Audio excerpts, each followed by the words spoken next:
জয়ন্ত।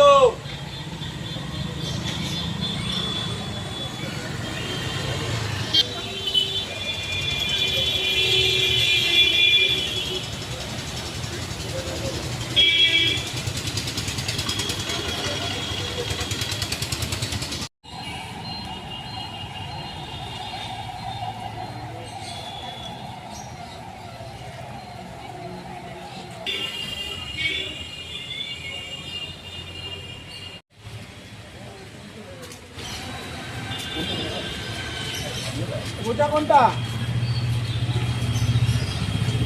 ধরলো কেন ভাই? আমি তো কাজ চাইতে আসলাম এত বছর পর, আমাকে তো কেউ কাজ দিচ্ছে না, তাতে বলছে আমি টাকা চাইছি। আমি কারো কাছে টাকা চাইনি, কত টাকা নিয়েছিলে মোট? কারো কাছে 1 টাকাও নিইনি। 1 টাকা নাওনি? কেউ বলতে পারলে আমি গলায় দড়ি দিয়ে মরে যাবো এখানে। আরে দড়ি তো ছিঁড়ে যাবে, দড়ি ছিঁড়বে না। গলায় দড়ি দিলে আবার। স্যার 14 বছর আমি বাইরে ছিলাম, 14 বছর আমাকে কিন্তু আমার এলাকায় ঢুকতে দেয়নি। আমি কি করেছি? কে ঢুকতে দেয়নি? এই নান্টু ঘোষ ঢুকতে দেয়নি, নির্মল ঘোষ ঢুকতে দেয়নি, এখন গোবিন্দ শাহ ঢুকতে দেয়নি।